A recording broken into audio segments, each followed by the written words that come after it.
മക്കളെ വളർത്തിയതില്ലേ, ഞാനല്ലടാ, നിന്റെ വാപ്പയും ഉമ്മയല്ല നിന്നെ വളർത്തിയത്. നിന്നെ വളർത്തിയ സമൂഹവും അതേപോലെ എന്നെ വളർത്തിയ സമൂഹവും. ഈ ഒരു 90 കാലഘട്ടങ്ങളിൽ ജീവിച്ച ആളാണ് ഞാൻ. എന്നെ പ്രകൃതി ഡെവലപ്പ് ചെയ്ത ആളാണ്. അതായത് റോട്ടിൽ കിടക്കണം മാങ്ങ എനിക്ക് വീണ് കിട്ടണം, റോട്ടിൽ കിടക്കണം ഓറഞ്ചുകൾ, അത് ഇത് മാങ്ങ.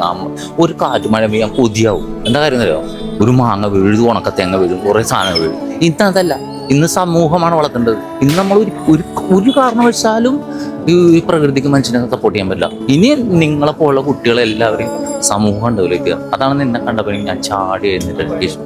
കാരണം നിന്റെ ഹൈവേയിലെ വീഡിയോസ്, നിന്റെ പെട്രോൾ പമ്പിലെ വീഡിയോസ്, നീ ഓരോരുത്തരെ സപ്പോർട്ട്. ഞാൻ വീട്ടിൽ കുട്ടികളെ കാണിച്ചു കൊടുക്കും നിന്റെ വീഡിയോ.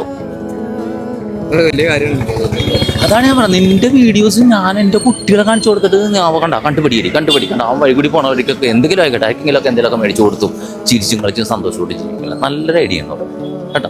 ഇൻഷാല്ലാ പടച്ചോന്നായിരുന്നു കേട്ടാ. നമ്മളൊക്കെ സപ്പോർട്ട് ഉണ്ടാവും കേട്ടോ. നിങ്ങള് സപ്പോർട്ട് ചെയ്യണ കേസ് ആദ്യമായിട്ടാണ് പറയേണ്ടത് അറിയണില്ല. ബ്രോഡ്വേയില് വരുമ്പോ എനിക്ക് എന്നാ ഒരുപാട് പേര് ഇങ്ങനെ വീഡിയോസ് ഒക്കെ ഇട്ടിട്ടുള്ളതാണ്. മനസ്സും നല്ല മനസ്സാണ്. അല്ല, അതാണ് ഞാൻ ആഗ്രഹിച്ചത്. നിങ്ങളെ ഞാൻ പറഞ്ഞില്ലേടാ, നിങ്ങൾക്ക് കാണാൻ കഴിയുന്ന തന്നെ നമുക്ക് ഭാഗ്യം. നിങ്ങൾക്കുള്ള കുട്ടികളാണ് എൻ്റെ സമ്പാദ്യം. കാര്യം പറയാൻ